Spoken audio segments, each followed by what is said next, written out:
qu'il enlève son masque et qu'il prononce les mots qu'il a préparés. Écoutons le premier ministre François Legault. Une allocution, après quoi il prendra les questions des journalistes en français puis en anglais. Monsieur le Premier ministre.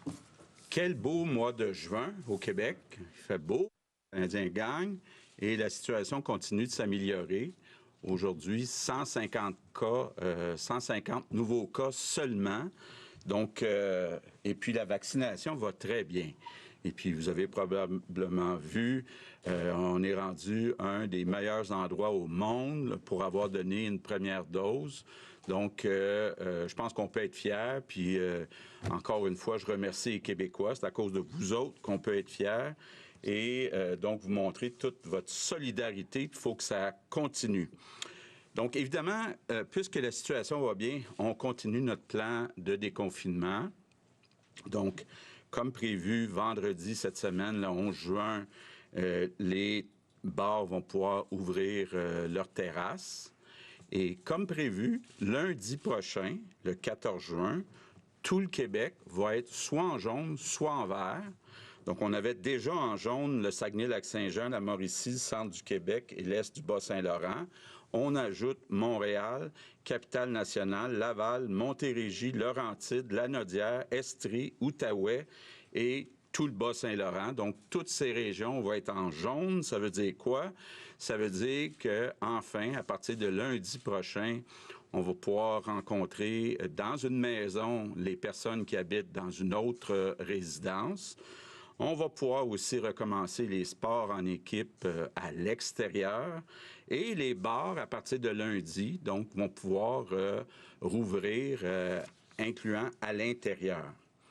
La seule région où on a un peu d'inquiétude, c'est Chaudière-Appalaches. On a eu des longues discussions.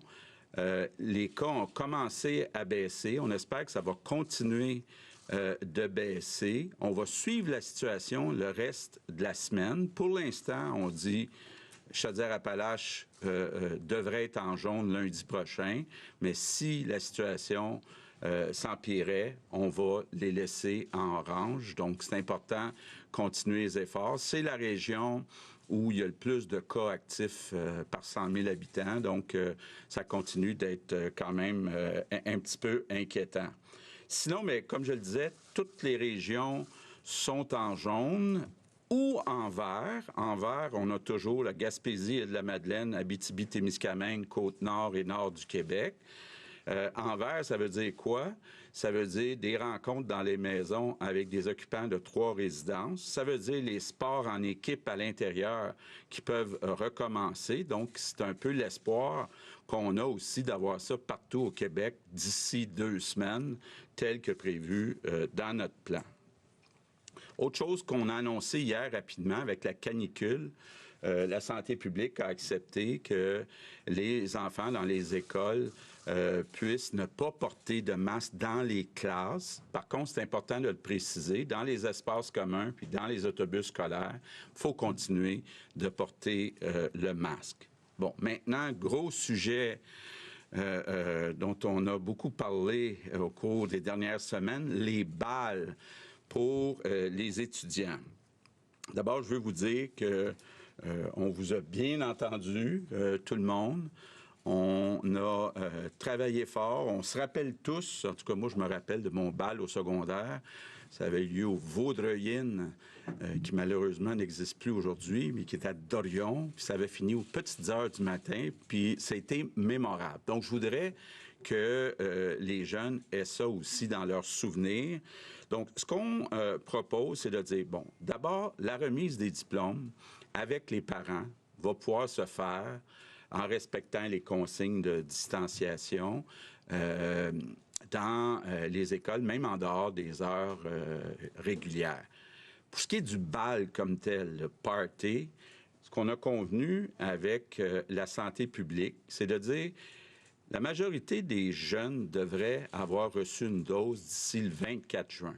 Bon, comme on l'a souvent dit, ça prend 2 semaines pour avoir plein effet. Donc, à partir du 8 juillet, on pourrait avoir des balles à l'extérieur, mais avec des chapiteaux, puis des vraies balles. Ça veut dire rapprochement de toutes sortes permis, donc bon bal, à partir du 8 juin. Je finis en vous parlant de la vaccination. Notre défi pour les prochains mois, d'ici le mois d'août, c'est vraiment de convaincre tout le monde d'aller chercher sa deuxième dose. Et je pense que, Christian le disait, là, ça fait pas plus mal qu'une bine. Donc, ayez pas peur d'aller vous faire vacciner, première dose et ensuite deuxième dose. C'est ça qui va nous permettre d'aller encore plus loin d'ici la fin août. Good afternoon, everyone. La situation continue de s'améliorer au Québec. La vaccination avance très bien. Notre plan de réouverture fonctionne et nous pouvons continuer. À savoir, à partir de vendredi prochain, les terrasses des bars vont rouvrir et lundi prochain, Montréal, la capitale nationale, Laval, Montérégie, Laurentides, Lanaudière, Estrie, Outaouais et Bas-Saint-Laurent vont passer au jaune. La seule région qui nous préoccupe, c'est Chaudière-Appalaches. Nous espérons que la situation va s'améliorer. Autrement, il va falloir la maintenir dans la zone orange. Mais pour l'instant, la région devrait passer au jaune lundi. Hier, nous avons annoncé que les jeunes dans les zones oranges n'auront pas à porter le masque dans les salles de classe en lien avec la vague de chaleur, mais ils auront à porter le masque dans les aires communes et les autobus. J'aimerais également dire un mot sur les balles définissants. Je sais à quel point c'est important pour les jeunes. Je suis content d'annoncer que nous pourrons avoir des balles définissants avec un maximum de 250 personnes. Et ça va être dehors à partir... Maximum 250 personnes dans les balles. Merci beaucoup. Nous allons amorcer la période des questions avec Maxime Denis, nouveau. Bonjour à vous trois, messieurs. Monsieur Legault, j'aimerais vous entendre sur Justin Trudeau qui dit que ça ne lui surprendrait pas que dans les prochaines semaines, mois à venir, il y ait une réflexion au Québec sur le projet de loi 21 parce que ça fait 1 an qu'on a des services de l'État masqués. C'est quoi votre réponse? Écoutez, je pense que les Québécois savent faire la différence entre un masque pour se protéger d'un virus puis d'un masque qui est porté pour des raisons religieuses. Donc, on le sait, il y a une majorité de Québécois qui sont d'accord avec la loi 21, qui sont d'accord pour interdire les signes religieux pour les personnes qui sont en autorité. Puis, M. Trudeau devrait prendre acte de ce que souhaite la majorité des Québécois. Monsieur Arruda, sur le port du masque en classe, j'aimerais vous entendre sur pourquoi on n'a pas prévu ça vendredi. Pourquoi il a fallu réajuster le tir hier? Ce qui était déjà prévu, c'était que le port du masque allait être enlevé dans le panier jaune et vert, là, comme tel. Il faut comprendre aussi que les mesures de plan de mesures de chaleur accalmante sont existantes dans le réseau de la santé ou ailleurs. Là. Le masque, c'est inconfortable, mais c'est pas l'élément qui entraîne les coups de chaleur. Mais dans le contexte actuel, compte tenu que les classes se terminent bientôt, etc., il a été décidé de l'enlever, avec l'épidémie aussi qu'on observe. Marc-André Gagnon, Le Journal de Québec. Bonjour à vous trois.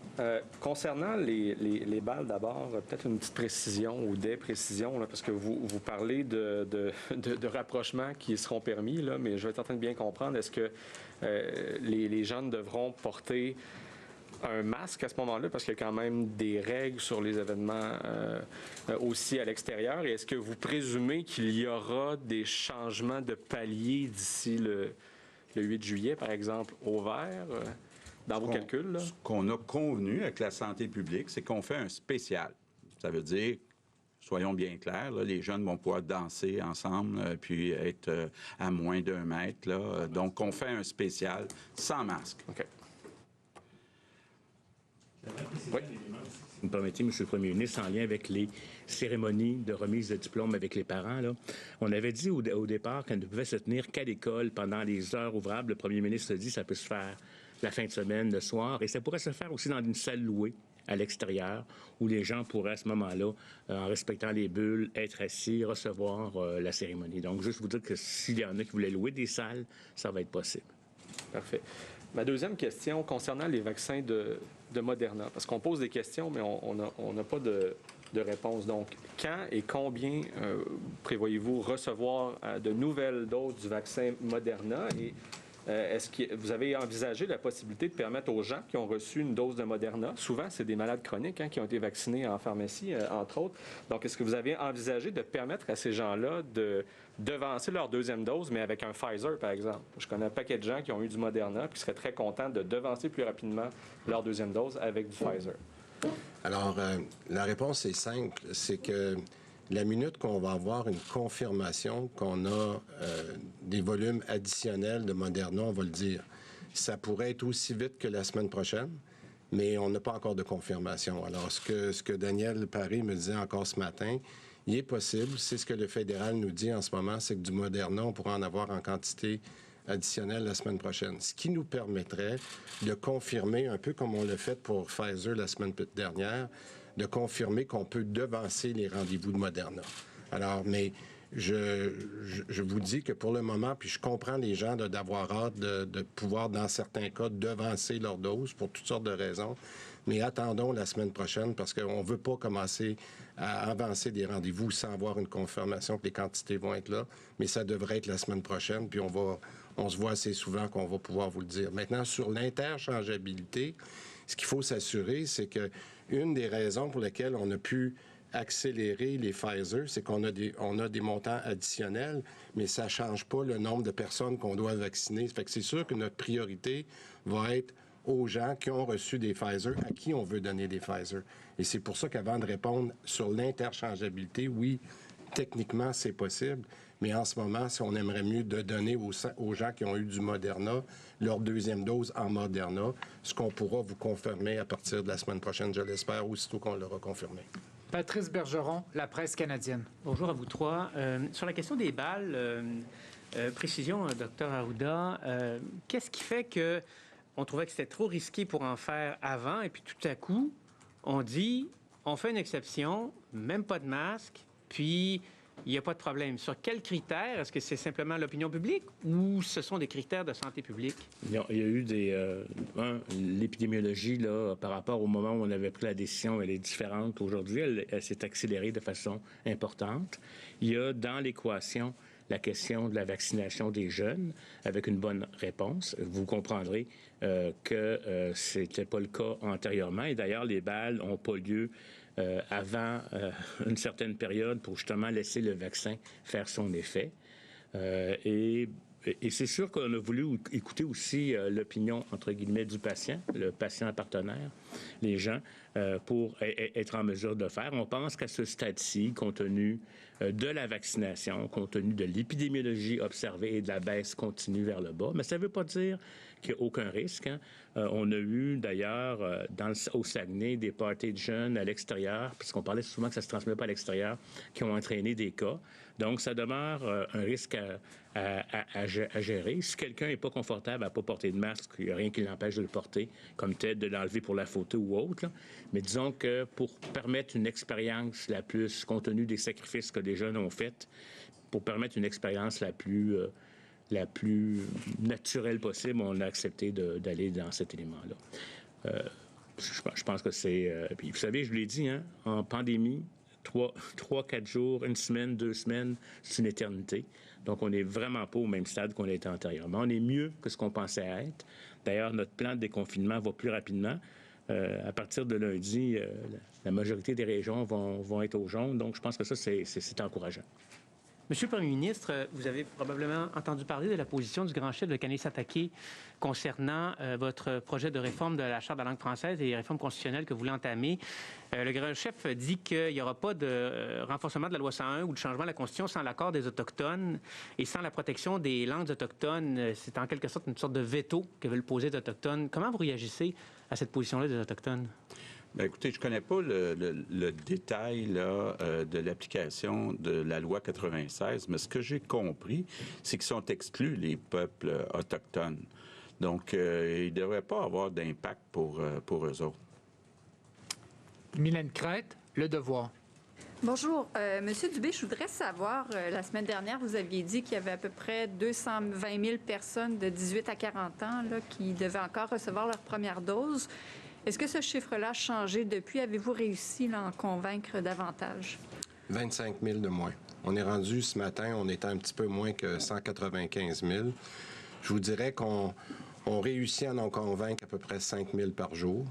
Et dans mon livre à moi, là, si on va à cette vitesse-là, on va avoir atteint le 75 % dans toutes les catégories, même si c'est un petit peu plus long qu'on pensait, fin juin, début juillet. Alors, on ne serait pas très loin de l'objectif initial qu'on avait, mais il faut se rappeler qu'on a presque 80 % de la population de 12 ans et plus avec les rendez-vous.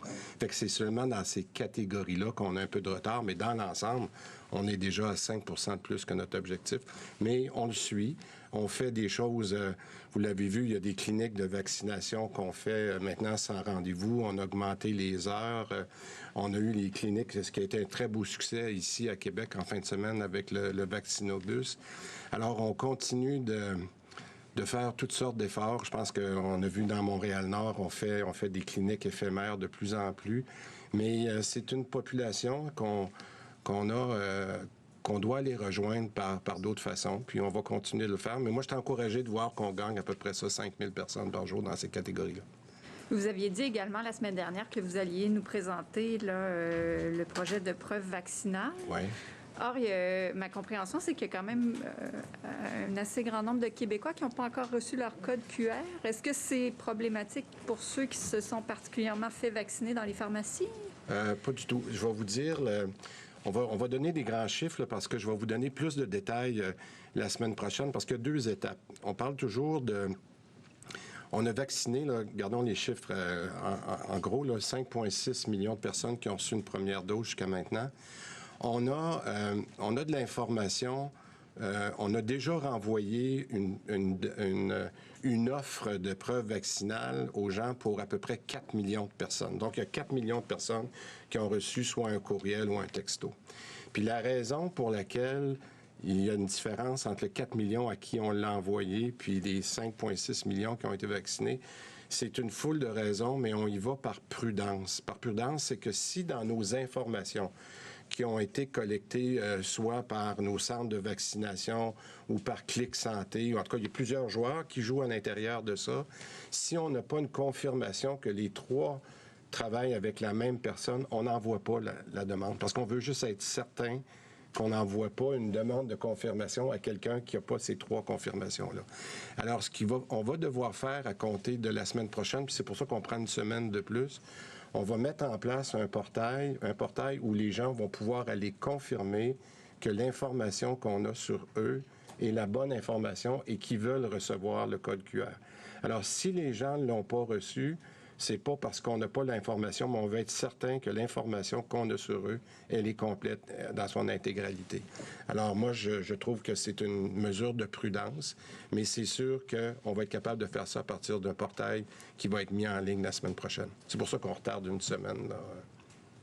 Fanny Lévesque, La Presse. Bonjour à vous 3. Pour continuer sur ce sujet-là, la preuve vaccinale, M. Arruda, vous en êtes où dans votre réflexion? Vous devez fournir un avis au gouvernement. Vous en êtes où? Est-ce que c'est envisagé peut-être qu'on laisse le soin aux établissements de décider si ça sera exigé ou pas? Par étapes, là, je vais vous donner... Bon, premièrement, je viens de vous dire qu'il faut finaliser notre portail parce que je veux juste être certain que c'est les bonnes personnes qui reçoivent le bon courriel ou le bon texto. Ça va se faire la semaine prochaine. La deuxième chose, comme vous savez, on fait la différence entre la preuve vaccinale puis le passeport vaccinal. Pour la preuve vaccinale, ce que j'ai demandé au Dr Arruda, puis j'ai eu un premier projet là, que je trouvais satisfaisant, mais qu'on doit raffiner un petit peu, c'est qu'on va dire dans quelles circonstances on pourrait utiliser la preuve vaccinale. Et la première chose qui saute aux yeux, c'est d'être capable de s'en servir pour les voyages, notamment à l'extérieur du Canada. Bon. Et c'est pour ça que donc, prendre une preuve vaccinale qui est très concrète, puis de travailler pour en faire un passeport vaccinal pour le voyage.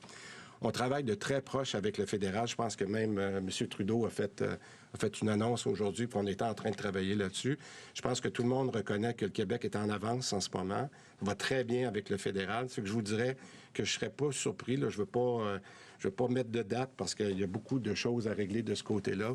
Puis je pense que le premier ministre en fait aussi un objet de discussion avec M. Trudeau. Mais j'ai l'impression que d'ici quelques semaines, là, on pourrait avoir une première application de notre preuve vaccinale dans un passeport vaccinal, mais pour fin de voyage. Ça, c'est la première chose. Puis la deuxième chose qu'on a demandé au Dr Arruda, c'est de nous dire, puis ça, je vous le présenterai la semaine prochaine parce qu'il reste des choses à attacher, c'est quels sont les autres endroits, si endroits il y a, qui pourraient être utilisés ou à qui pourrait servir la deuxième dose. Je vous donne un exemple. Je donne un exemple qui, à mon sens, va encourager beaucoup les gens à avoir une deuxième dose. C'est que la preuve vaccinale va être vraiment valide quand elle aura 2 doses. On se comprend. Ou ce qu'on appelle adéquatement vacciné, parce que quelqu'un qui a eu la COVID a besoin juste d'une dose. Donc, disons quelqu'un qui est adéquatement vacciné. Ça peut avoir un très gros avantage, par exemple, pour la quarantaine. Quelqu'un qui revient de voyage, puis qu'au lieu de dire, bon, on vous force à la quarantaine, bien, vous êtes capable de montrer que vous avez votre preuve vaccinale, bien, on est capable d'arriver avec les gens de santé publique puis de dire, moi, j'ai pas besoin de faire de quarantaine. C'est un très gros avantage. Alors, c'est ça qu'on est en train de raffiner avec la santé publique, mais étant donné qu'on avait l'enjeu que je vous parlais tout à l'heure, l'enjeu de s'assurer que tout le monde l'aura bien reçu, on a décidé de prendre une semaine de plus, mais effectivement, il y a tellement de monde à qui on doit, on a juste 600 000 personnes qui ont une deuxième dose. Fait qu'on a le temps de travailler ça dans les prochaines semaines, mais je vous dirais, c'est là qu'on est rendu. Je comprends bien que donc on se dirige probablement vers une utilisation du passeport vaccinal au Québec. Pour le fédéral, pour la dans partie... le fédéral, mais plus que pour les voyages à l'étranger. Là, il y a des avantages, comme je viens de le mentionner. Quelqu'un qui...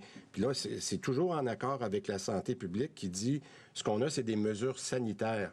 Est-ce qu'il y a une mesure sanitaire qui peut être, je vais dire, mis de côté, c'est peut-être pas la bonne expression, mais qu'on peut compenser par le fait que quelqu'un qui a eu 2 doses, effectivement, n'a pas besoin de faire la quarantaine. Alors, c'est le genre de discussion qu'on a avec eux en ce moment là-dessus. Le ministre a pas mal répondu à l'ensemble des questions, mais juste un élément, vous dire que dans le contexte d'une autre vague, le fait d'avoir le passeport vaccinal ou d'avoir la preuve de vaccination va changer probablement le type d'intervention qu'on va faire. Moins d'isolement.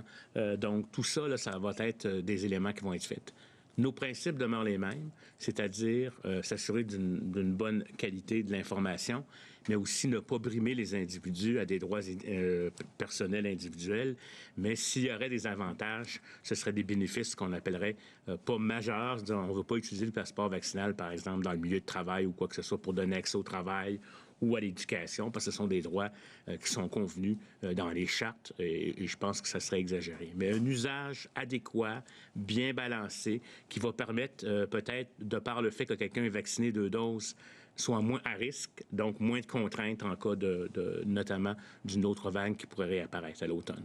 Donc, précision, est-ce que vous avez déjà transmis votre avis au gouvernement ou vous venez de le résumer à haute voix? Un avis, c'est pas une revue de littérature puis une thèse de doctorat, mais c'est pas non plus seulement ce que je viens de dire ici comme ça. Est-ce que vous l'avez transmis? Il y a encore des finalités et je n'ajouterai rien de plus aujourd'hui. Très bien. On poursuit avec Hugo Lavallée, Radio-Canada. Justement, sur le même thème, M. Legault, on a entendu le premier ministre du Canada ce matin donc évoquer un scénario où, effectivement, on pourrait permettre à des gens qui ont reçu 2 doses de vaccin de voyager. Bon, il n'a pas confirmé de cette manière-là, mais on sent bien que c'est vers quoi il se dirige. Vous, de votre part, vous aviez évoqué la semaine dernière le fait que vous auriez souhaité attendre la fin du mois d'août, avant la réouverture des frontières. Est-ce que, à la lumière de tout ce qu'on entend depuis quelques minutes, ça vous semble un compromis acceptable de permettre aux gens double vaccinés de voyager dès les prochaines semaines? Bien, écoutez, il y a des discussions qui ont lieu actuellement entre le gouvernement fédéral et les provinces. Bon, je vous avouerai aussi que je parle avec Doug Ford de l'Ontario. Évidemment, la situation est plus préoccupante dans certaines provinces. Le principe que souhaitait mettre en place la santé publique, c'était d'avoir 2 doses. 2 doses, nous, au Québec, on s'enligne pour que ça soit vers la fin août. C'est pour ça qu'on disait, bien, on pourrait penser rouvrir les frontières à partir de la fin août. Mais on peut penser que pour les personnes qui auraient 2 doses, ça pourrait peut-être être au mois de juillet. Mais ça fait partie des discussions. Il n'y a rien de conclu pour l'instant. Sur un autre sujet, j'aimerais vous entendre, M. Dubé, parce qu'on a lu ce matin un peu là, vos intentions par rapport à la gestion du ministère puis du réseau pour la suite. Or, encore la semaine dernière, la vérificatrice générale décelait des lacunes importantes au ministère, entre autres dans les enveloppes de rémunération médicale. On ne sait même pas ce qui est une économie, de ce qui est une somme due. Avant d'entreprendre, ça c'est sans compter l'Institut de la pertinence là, qui avait certaines problématiques, avant d'entreprendre une réforme législative, est-ce qu'il n'y aurait pas lieu de faire un ménage au ministère de la Santé lui-même? Est-ce que ce ne serait pas ça la priorité? Je pense qu'il faut faire les deux. Pour être franc avec vous, le premier ministre l'a réalisé dans la première vague. Il y a des choses à faire qui n'ont rien à voir avec le législatif, qui sont juste de la bonne gouvernance puis d'avoir de l'information. Je l'ai dit un peu à la blague, on est en train de passer du fax au Excel, aux feuilles Excel. Puis là, il faut lâcher les feuilles Excel pour avoir des systèmes d'information qui se tiennent. Puis ça, pour ça, on n'a pas besoin du législatif. On a besoin d'avoir un bon plan de match. Mais en même temps, la loi sur la santé, quand je dis qu'elle est vieillotte, là, c'est pas péjoratif. Ce que je dis, c'est qu'une loi sur la santé, le premier ministre l'a connue quand il était ministre de la Santé, puis elle a malheureusement pas changé depuis ce temps-là. C'est une loi qui est basée sur des documents de papier pour protéger les gens lorsque les documents de papier passaient d'un établissement ou d'un hôpital à l'autre. On n'est plus dans ce monde-là, on est dans le monde digital. Alors moi, ce que la pandémie nous a fait réaliser, puis c'est ça que j'ai donné comme entrevue cette semaine, c'est, je pense qu'une combinaison d'une meilleure gouvernance, d'avoir accès à des meilleurs outils, on a vu les bons résultats que ça a donné dans la pandémie. D'être capable d'avoir de l'information pour bien gérer, autant pour les gens qui voulaient aller se faire dépister, qui veulent se faire vacciner. On a vu comment ils sont bien servis dans nos sites. Donc, c'est bon pour le patient, mais en même temps, c'est bon pour nos gestionnaires d'être capables d'avoir une information qu'on peut échanger lorsqu'on fait ces rencontres-là.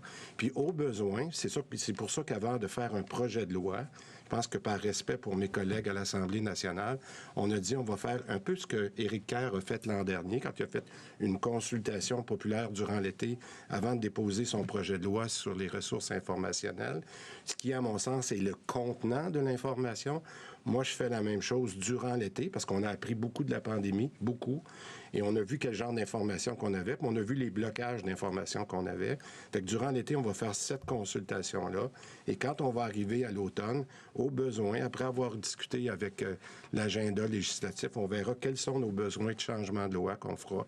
Mais en même temps, on peut continuer à travailler parce qu'on a la possibilité de le faire. De la vérificatrice générale? Bien, c'est exactement ce qu'elle dit aussi. Il y a beaucoup d'informations, que ce soit pour l'Institut de la pertinence. On pose une question, ça prend 3 semaines avant d'avoir la réponse, puis par le temps qu'on a la réponse, l'urgence est déjà passée. Et ce qu'on veut, c'est de l'information en temps réel. C'est ça qu'on a besoin pour... On gère entre 45 et 50 milliards par année. C'est 1 milliard par semaine. On n'a pas les moyens d'attendre 3 semaines pour une réponse quand on veut prendre des décisions de gestion. C'est aussi simple que ça. Alain Laforêt, TVA. Monsieur le Premier ministre, Monsieur le ministre de la Santé, Monsieur le directeur de la Santé publique, ma question s'adresse à M. Legault et à M. Arruda. Vous avez parlé de passeport vaccinal, vous avez parlé de preuve vaccinale, vous avez parlé d'ouvrir les frontières, peut-être un confinement moins difficile pour les gens qui ont une 2e dose. Mais est-ce que vous tenez en compte le variant Delta qui est en train d'émerger un peu partout dans le monde? Donc, les gens vont commencer à voyager. Peut-être qu'il y a un risque d'augmenter. On parle qu'au mois de juillet, ça pourrait être 40 % de la population aux États-Unis qui est atteinte, beaucoup plus contagieux, peut-être pas couvert par les vaccins actuellement. Est-ce qu'on va pas trop vite? On prend ça en considération parce que, de toute façon, les gens qui viennent de l'extérieur vont passer des tests avant de partir là-bas et à l'arrivée ici, et même, je vous dirais, au jour 3 et jour 7, et selon le statut vaccinal. Donc, c'est très clair que le variant, qui pourrait venir l'Indien ou le Vietnamien ou le D4 ou un nouveau variant au Québec, est toujours une menace, mais on a ces mécanismes-là de surveillance qui vont être faits. Et je pense que votre question est très pertinente. On va le faire, on va l'intégrer. Le test rapide puis le test PCR, actuellement, le Delta, il ne couvre pas. Là. Ça prend un test plus poussé. Ça va se développer comme tel. En termes de caractéristiques, on va les développer, ces tests-là. Juste compléter, là, ce qu'on parle pour l'instant, c'est de personnes qui ont eu leurs 2 doses. Parce que je sache, les vaccins là, fonctionnent avec le virus Delta. Là. Donc, si la personne a eu 2 doses, ben il y a quand même une certaine sécurité. Là. Ça rappelle le point comment qui était important d'aller chercher la 2e dose. Voilà. Concernant les masques, revenons sur l'annonce qui a été faite hier dans les milieux de travail où on est autour de 46 % des cas actuellement au Québec. Là, on comprend que ça baisse beaucoup. Est-ce que ça ne devient pas difficile à gérer? Porte le masque dans le centre d'achat, porte pas le masque au travail, porte le masque à l'épicerie, porte pas le masque au travail. À un moment donné, il y a des médecins, entre autres, qui disent que ça commence à être compliqué. Là. La question est très pertinente. Je leur remercie de me la mentionner. On est en train de faire des travaux actuellement pour revoir ces éléments-là de palier jaune, vert et cette question de masque, qu'est-ce qui serait obligatoire, pas obligatoire, pour apporter la cohérence. Parce que vous savez qu'on travaille notamment avec la SNES, mais la SNES s'occupe des travailleurs. Après ça, il y a les clients, ou etc. Et au cours des prochains jours, là, on va revenir avec une chose simplifiée pour la question du port du masque. Avec la SNES actuellement? Hein? Vous n'êtes pas tout à fait en accord non, avec la SNES? À ce stade-ci, on est confortable, mais plus on va aller vers une 2e dose, plus on va avoir une couverture vaccinale importante, plus ce genre de mesures-là peuvent être délestées, particulièrement quand l'épidémie est à la baisse. Si on se remet à avoir des cas, on réintroduira, mais actuellement, ce qu'on a discuté avec la SNES, notamment par rapport à enlever le masque, notamment pour les professeurs, etc., là, on est confortable avec ça. Mais je veux juste vous dire que, compte tenu que ça a adressé que la question des travailleurs, nous, en santé publique, on veut s'assurer d'un arrimage transversal, si vous me permettez, dans tous les secteurs d'activité, cohérent avec l'épidémio, la couverture vaccinale et le palier de couleur. Olivier Bossé, Le Soleil. Bonjour, messieurs. Pour la frontière, tantôt, M. Legault, vous disiez peut-être fin juillet, on parle que des Québécois puissent aller ailleurs, mais accueillir aussi donc des voyageurs, parce que l'industrie touristique dit que c'est urgent d'ouvrir la frontière, donc ça serait accueillir aussi des gens 2 fois vaccinés, c'est ça? Bon, écoutez, d'abord, le premier objectif, c'est qu'on agisse de façon sécuritaire. Donc, pour l'instant, ce que je vous ai dit, c'est nous, on pense que la grande majorité des gens vont avoir eu leurs 2 doses au Québec à partir de la fin août. Donc, de penser qu'il y a des Québécois qui pourront voyager à l'étranger puis revenir avec leurs 2 doses, je pense que ça, c'est pensable. Bon, il va y en avoir des personnes qui vont avoir eu leurs 2 doses au mois de juillet. Donc là, est-ce qu'il y a moyen de faire un certain tri? Puis qu'est-ce qui arrive aussi avec les personnes qui arrivent de l'étranger? Donc, c'est toutes ces questions-là qu'on regarde. C'est pour ça que, malheureusement, je ne peux pas vous donner une réponse précise, parce qu'en plus, on discute de ça avec le gouvernement fédéral. En plus, idéalement, le gouvernement fédéral voudrait s'entendre avec chacune des provinces. Puis pour l'instant, il y a des premiers ministres de provinces qui ont des opinions différentes les unes des autres. Donc, c'est tout ça qui est débattu actuellement. Mon autre question serait plus vous entendre sur Chaudière-Appalaches. Est-ce que je comprends que maintenant, ça redevient un tout, il n'y a plus de question de MRC, et quel est le ou les critères cette semaine que vous surveillez pour dire ça va passer en jaune ou pas? Ça va dépendre du nombre de cas incidents par jour. Là. Ils sont rentrés dans certaines parties du territoire dans ce qu'on appelle l'incident jaune, mais beaucoup plus récemment que d'autres territoires, même comme Montréal et Laval. Donc, ça va dépendre de l'épidémie, de comment est-ce que les chiffres baissent, est-ce que des éclosions non contrôlées, etc. Mais on a bon espoir qu'avec ce qu'on voit, la tendance qui est à la baisse, il y a eu, je dirais, un certain retard par rapport à d'autres régions qui vont pouvoir être au jaune. Chaudière-Appalaches, on a toujours les 4 MRC. L'ensemble du territoire, on essaye autant que faire se peut de ne pas diviser les territoires pour éviter ce qu'on appelle aussi les mouvements intra-régionaux. C'est ce qu'on essaie véritablement de maintenir. Il peut toujours avoir des exceptions, il pourrait toujours avoir des choses comme telles, mais la tendance, c'est de garder un territoire au complet. Alexis Sanson, Cogeco. Bonjour, messieurs. Petite précision peut-être avant ma première question, parce que ça fait quelques messages que je reçois là-dessus sur la limite de 250 élèves pour les balles définissants. Je comprends donc que s'il y a plus que 250 élèves en secondaire 5, ce sera 2 balles de finissants qui devront être organisées? Bien, techniquement, oui. Compte tenu du fait que où ils pourront s'organiser, de faire dans des zones séparées avec 2 chapiteaux, là, tout dépendamment, mais on ne voudrait pas qu'il y ait de mélange de plus de 250 personnes. Donc, je pense qu'il y aurait moyen probablement de le faire par type de classe ou par certains groupes, effectivement. Excellent. Vous nous avez parlé aujourd'hui de situation qui est encourageante, des mesures sanitaires qui continuent de se relâcher, le plan qui va plus rapidement que prévu. On semble être sur une tendance de 150 cas par jour. Est-ce que on pourrait faire des spéciales comme vous en faites pour le bal des finissants un peu plus régulièrement? Parce que je suis convaincu qu'il y a des gens à la maison qui se disent nous aussi, on aimerait ça avoir un spécial. Est-ce qu'il pourrait y avoir relâchement des mesures dans certains cas ou encore plus rapidement que prévu à certains endroits, certaines occasions? Il faut comprendre que déjà le plan, là, quand on passe du jaune au vert, il y a des augmentations comme telles. Moi, je veux vous dire, ça va dépendre de l'épidémiologie. C'est pas parce qu'on a prévu un plan qu'on veut absolument le maintenir si on peut faire d'autres choses, parce qu'on comprend les besoins des individus. Mais je veux quand même vous dire que le virus est encore présent. Il y a encore des cas, il y a encore eu des décès, parce que les plus vulnérables et les non protégés peuvent faire la maladie. Donc, il faut y aller quand même avec prudence. Mais tout ça est analysé, je vous dirais, là, régulièrement au jour le jour, avec nos directeurs. Puis, comme je le disais tantôt aussi, il y a un nouveau jaune, un nouveau vert, des allègements par rapport aux mesures sanitaires, aux différentes contraintes qu'on va pouvoir mettre en place. Là, je vous dis aussi, là, vous dites on est autour de 150. Il ne faut pas oublier que là, on parle beaucoup des chiffres de la fin de semaine. En fin de semaine, il y a toujours un peu moins de tests. Fait on est peut-être à 200, 250, 300. Là. On est plus autour de ça. On est dans une moyenne, là, si je ne m'abuse, pour les 7 derniers jours de 243. Concernant la deuxième dose, on nous a souvent parlé de la deuxième dose comme le passeport vers la liberté, retrouver une certaine liberté. Quand on regarde le plan de déconfinement, il reste encore certaines mesures après la deuxième dose. Là, on parle du passeport vaccinal. Pourquoi est-ce qu'il y a encore toujours une hésitation à rouvrir, à vraiment déconfiner comme... et mettre la pandémie derrière nous à partir du moment où tout le monde, ou en tout cas l'objectif 75 aura reçu sa deuxième dose? Pourquoi il y a toujours hésitation ou on reste prudent de ce côté-là? À cause, des variants. 2, à cause qu'on l'a vu, là, on le voit même en Angleterre actuellement, avec une bonne proportion de gens vaccinés 2 doses, ils ont une augmentation du nombre de cas.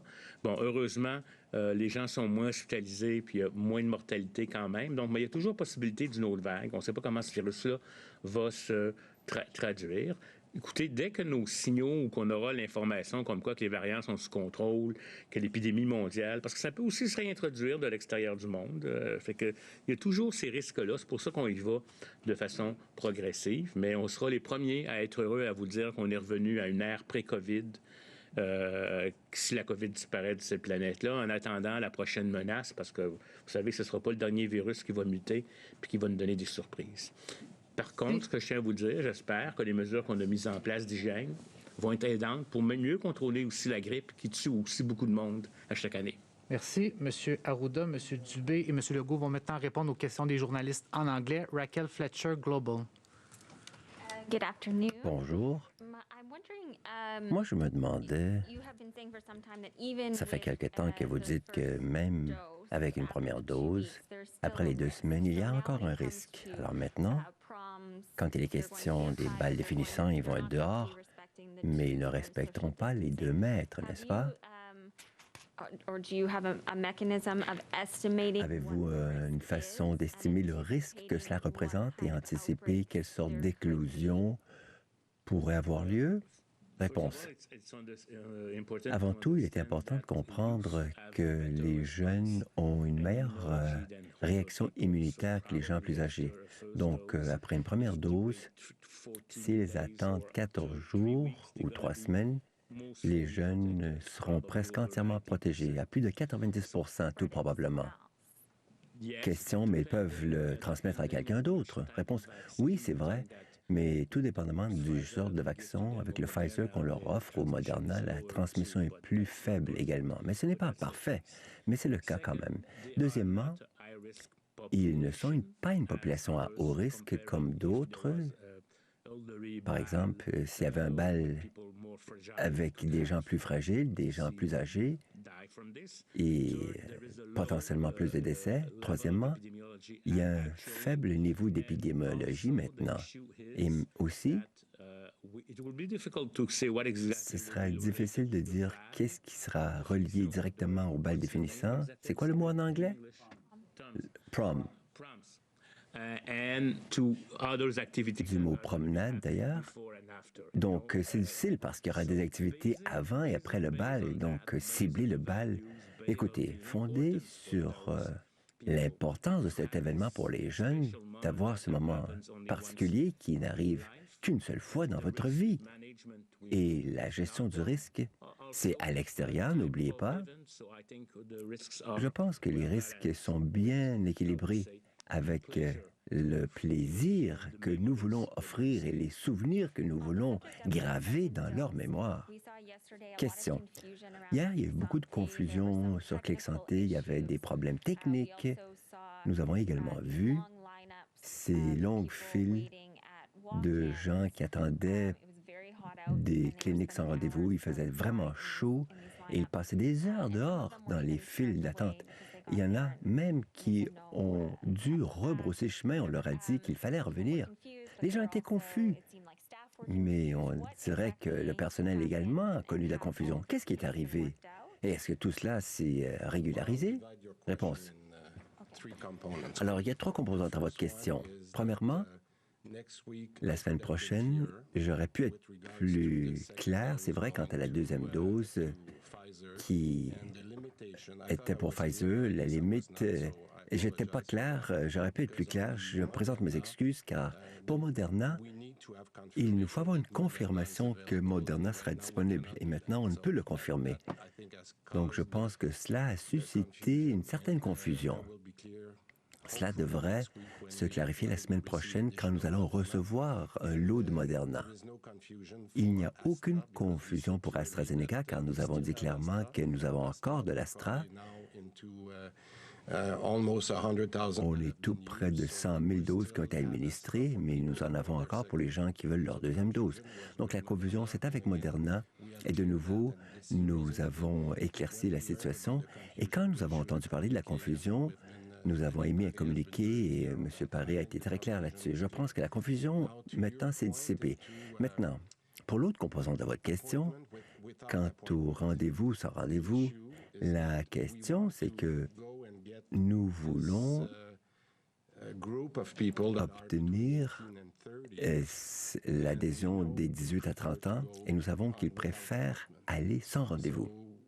Par conséquent, nous avons dit d'accord, rajoutons des plages sans rendez-vous dans toutes les régions, mais lors d'une journée comme hier, quand il y avait une chaleur accablante et vous n'avez aucun rendez-vous, il faut faire donc la file. Nous avons parlé au PDG de chaque secteur et nous avons dit continuez d'ouvrir les services sans rendez-vous, mais assurez-vous que dès que c'est possible que les gens puissent venir à l'intérieur avec leurs coupons.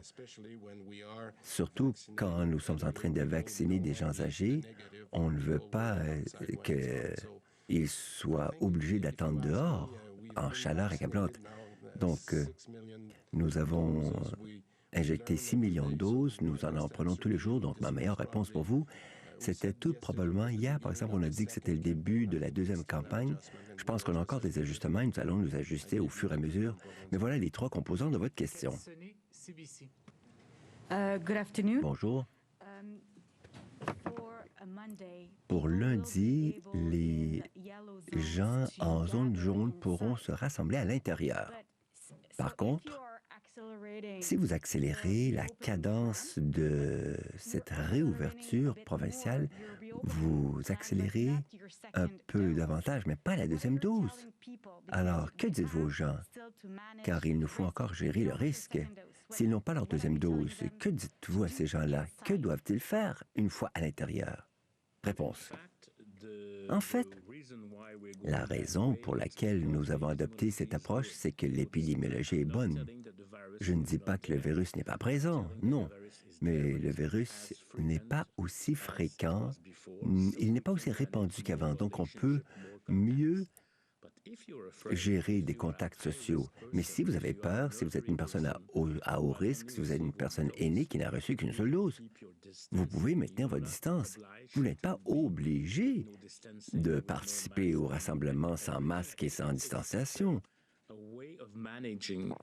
C'est une façon de gérer le risque relié à l'épidémiologie. Donc, c'est pourquoi je voudrais dire que vous devriez vous respecter. Si quelqu'un est craintif, si quelqu'un est craintive, en attendant la deuxième dose, cette personne n'est pas obligée de se rassembler. Mais si certains ont besoin de ces rassemblements avec les chiffres qu'on a, nous estimons qu'on peut reprendre un peu le cours de la vie normale. Nous ne disons pas aux gens de se rassembler à 45 à l'intérieur, mais 3 bulles de personnes connues, on peut se rencontrer. Je crois que le risque est gérable. Je crois que ça va, quoi. Bon, maintenant, je crois que sur les sites web, ça va être très bien indiqué. Monsieur Legault, quelles sont vos discussions avec l'Ontario et M. Ford quant à la réouverture de la frontière avec l'Ontario? Quelles sont les possibilités pour l'instant? Car la situation s'améliore en Ontario. Quelles sont vos attentes pour ouvrir la frontière entre le Québec et l'Ontario? Réponse. Avant tout, c'est confidentiel, n'est-ce pas, comme discussion? Question, oui, mais vous pouvez quand même nous glisser un mot, M. Legault. Réponse. Moi, ce que je peux vous dire, c'est que le Québec demande ceci. Nous voulons nous assurer que les gens aient reçu leurs 2 doses. Voilà ce que nous demandons de notre côté pour ouvrir de notre côté. Vous pouvez demander à Doug ce que sont ses intentions, n'est-ce pas? Bonjour à vous 3. Quant au bal définissant, est-ce que vous êtes préoccupé que cela pourrait inciter les gens à faire fi des masques, de la distance, quand vous prenez une telle décision, que peut-être d'autres événements vont vouloir emboîter le pas et faire fi des restrictions? Réponse. Écoutez, dès que nous offrons une permission à un groupe, d'autres clament la même permission. Les gens qui veulent se marier se demandent pourquoi eux ne peuvent pas se marier. Un bal définissant de 250 personnes, pourquoi je ne pourrais pas me marier la semaine d'après? C'est vrai, c'est un risque. Nous pourrons peut-être être inondés de demandes.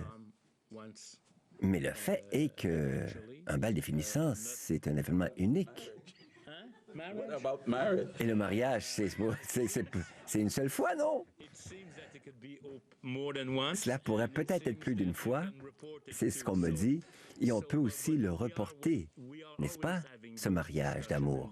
Mais ces tensions existent au sein de notre équipe, vous comprenez, dès que nous prenons une décision pour un groupe, il y a cette impression d'injustice, de traitement inéquitable. Pour ma part, je ne me suis marié qu'une seule fois et mon comptable m'a dit que je ne pouvais pas me divorcer, ce serait trop cher pour moi. Mais ça va. Alors écoutez, c'est la réalité. Le problème, ce sont les comparaisons et l'impression que ça donne que vous favorisez un groupe et aux dépens des autres.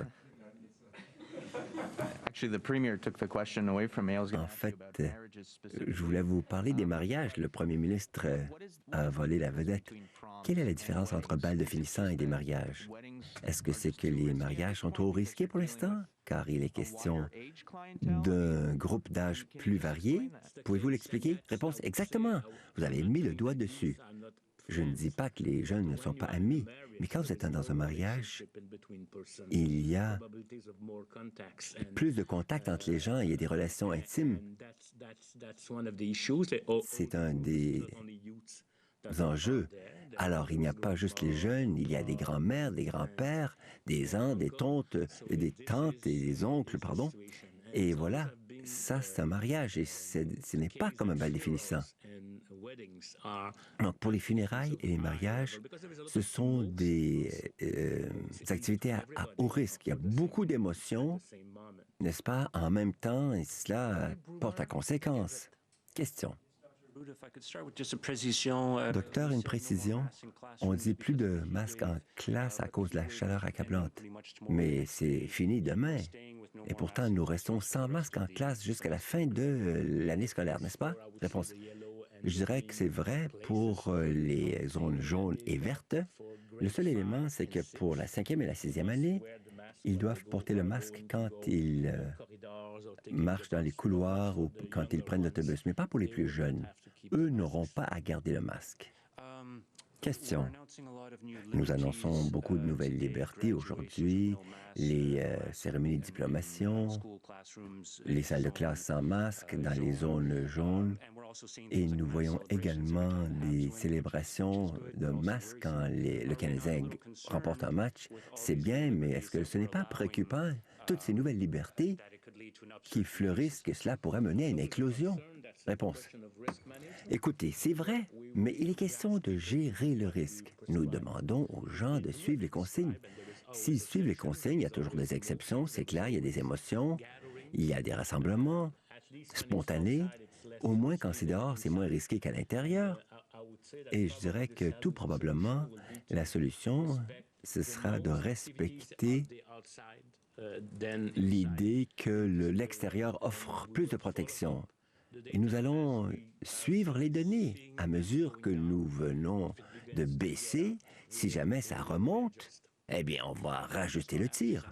Question. Sur l'AstraZeneca maintenant, pourquoi est-ce que les gens qui ont reçu une première dose d'AstraZeneca ne peuvent pas maintenant demander une dose anticipée de Pfizer s'il y a beaucoup de Pfizer? Réponse. C'est facile parce que le nombre d'injections Pfizer sont réservés pour les gens qui doivent avoir une deuxième dose de Pfizer et les enfants de 12 à 17. Nous avons assez de vaccins pour eux. Donc, notre préférence, pour l'instant, c'est d'offrir aux gens Moderna ou AstraZeneca. Et comme je l'ai dit plus tôt, pour Moderna, nous devrions avoir une confirmation la semaine prochaine. Et Daniel Paré avait dit que nous devrions également recevoir une confirmation de l'arrivée de doses supplémentaires d'AstraZeneca. Donc, la préférence, c'est que nous demandons, je sais que je l'ai déjà dit auparavant, il y a des gens qui attendent et ils ont hâte de devancer leur deuxième dose. Je l'entends. Je crois que c'est une question d'une semaine ou deux avant que nous puissions vous confirmer que les doses sont arrivées. Merci. Monsieur le Premier ministre, la commissaire à la Santé et au bien-être, Joanne Castonguay, demande 4 mois supplémentaires pour achever son rapport final sur les soins offerts dans les établissements d'hébergement pour personnes âgées pendant la pandémie. Qu'allez-vous lui répondre? On va accepter parce que je pense que c'est important que le travail soit bien fait, qu'on ait des bonnes recommandations pour qu'on puisse les mettre en place rapidement. Donc, on va accepter. Très bien. C'est ce qui m'a fait. En français et en anglais, est-ce que ça 193? Écoutez, il ne faut pas vendre la peau de l'ours avant de l'avoir tué, mais ça regarde bien, mais ça ne sera pas facile contre Vegas ou Colorado. Donc, on va prendre ça une série à la fois, mais on est de bonne humeur. Ça va bien. Puis, les jeunes et les vieux font leur part. Est-ce que vous pouvez OK. So, OK. Ouais. So we still, Donc, alors, écoutez, nous avons remporté 8 matchs et il nous faut remporter un autre 8 matchs pour la Coupe Stanley. Nous allons parler de la parade avec le Dr Arruda, si jamais on doit avoir une parade. Mais je pense que beaucoup d'entre nous avons été surpris de gagner contre Winnipeg en 4 matchs. Et je m'attends encore de voir le tweet de Brian Pallister aujourd'hui même, parce que nous avons un pari, et j'espère qu'il fera comme Doug Ford, et va avoir le chandail du Canadien. La période des questions commence. Donc, merci beaucoup. Merci. François Legault, premier ministre du Québec et amateur de hockey, qui se réjouit des exploits des Canadiens de Montréal qui sont passés en demi-finale de la Coupe Stanley hier. Et comme les Canadiens, il y va plein gaz, il pèse sur l'accélérateur à fond la caisse, lui, par contre, sur le déconfinement. Donc, à partir de lundi prochain, il n'y aura plus d'orange sur la carte des couleurs du Québec. Il fait passer, donc il efface le orange et il utilise son crayon jaune pour faire passer du orange au jaune les régions suivantes. Montréal, Montérégie, Laval, Lanaudière-Laurentide, Capitale-Nationale, Estrie, Outaouais, Bas-Saint-Laurent et Chaudière-Appalaches. La vie en jaune, ça veut dire quoi? La réouverture des bars. Sans chant, donc sans karaoké et sans danse, par contre, des rassemblements intérieurs de 2 bulles familiales et la reprise des sports d'équipe. Toutes les autres régions passeront du jaune au vert. Il y a déjà des régions qui sont au vert. La vie en vert, ça veut dire quoi? 10 personnes qui peuvent se réunir à l'intérieur, dont 3 bulles familiales. Quand je parlais des rassemblements intérieurs, évidemment, ça concerne les bulles familiales essentiellement. Encercler, si vous êtes finissant ou parent de finissant au secondaire 5, la date du 8 juillet. C'est la date à partir de laquelle des balles des finissants pourront avoir lieu.